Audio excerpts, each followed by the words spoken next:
Steven Woolfe from UKIP, good morning. Good morning. Of course, if we were not in the European Union, the situation would surely be a whole lot worse, because the French would, bad enough as it is now, the French would be under nul point, absolutely zero obligations to do anything. Well, actually, that's not quite right, actually, Nicky, because they have signed agreements that go back to the 1900s, called late 1990s, and that were reinforced in the early 2000s, the Sangatte Agreement, which are outside of the European Union. So these are actually agreements where we put our border in France, and they had their border in the UK, as you know, from Eurostar. So that would be a separate issue altogether, and they would have to renege on that international agreement. But where you're quite right in terms of if we left the European Union, we would certainly have an opportunity then to be able to deal with other aspects of migration. But what you're raising here is, I was the first British politician to go to the new camp that opened in December, where they enabled food and the opportunity to have healthcare and also a tent there for people to be able to use phones and internet. I then went back in June, where I was the first person to see the rise of this new camp, which is a terrible place, really. I mean, I'm going to be frank about this. You wouldn't want anybody to be living in this. It was 3,500. But I spoke to the immigrants there, and I will differ from Philip there. Most of the immigrants I met were, yes, they were Eritrean, and yes, they were from Darfur and Sudan. But the majority of them said that they wanted to come to Britain, and they were coming into that camp of between 150 to 200 a day. So I'm not surprised there's 5,000 there now. I actually estimated that we'd be getting towards 10,000 by Christmas. This is a humanitarian crisis in the growing. But they said they wouldn't go to Germany, because they felt Germany was racist and wouldn't allow their families to join them. They wouldn't stay in Italy for the same reason. It was racist, and the Italians actually helped them get up the border by giving them maps how to get to France.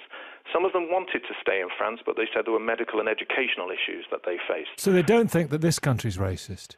No, they don't. Are you not proud of that? I'm incredibly proud of that. As a mixed-race person, I'm delighted by that. But I'm just saying that the reason that they wanted to come to the UK is they felt that, firstly, they had contacts here and they would be able to get into employment through the black market now that's growing. They would be able to gain benefits through theirs. In particular, they talked about housing benefits through having people through contacts in there.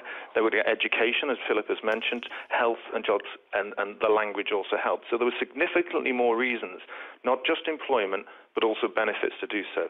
But the point is at issue now is that we are in a crisis, and it has Calais and Britain are under siege from the vast number of people trying to get into our country. Steven Woolfe? I have 5 solutions that we would help the immediate issue in Calais. No, you heard what he said.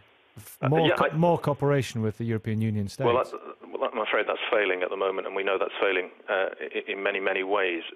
First of all, I would suggest that we triple... Because there's not enough cooperation, perhaps? No, but I would suggest that, first of all, we would second the army into the border agency and triple the number of staff that are there in Calais. We can do so without breaching the Sangatte agreements I referred to, and that would actually help the border agency staff who are severely under pressure, and that's what they've been telling me. They need 3 times as many number of people to help them. Secondly, we would demand that France uses probably their army, but actually to increase the police force to support their own police. I've been over there, I've spoken to them, I've seen them, and they are also under enormous pressure to be able to deal with things. Thirdly, we should prepare places like Harwich and Poole and Little Haven to expand the capability for traffic over to Dieppe and Roscoff and Hook, so that we can deal with the problems that you're facing with Stack.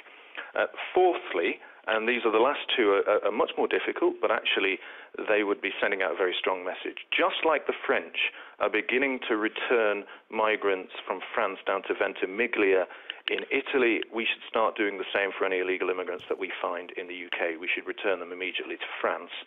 And fifthly, and this is a message to the French government, if you fail to protect our people and the tourists and also the drivers, and I've met those drivers like the one you heard before who have been attacked and have suffered injury, and it's only a matter of time before someone is severely injured or killed out there, then we will close Calais as a final resort until you solve this problem. Those would be 5 immediate solutions before we deal with the policy issues themselves. Thank you very much indeed.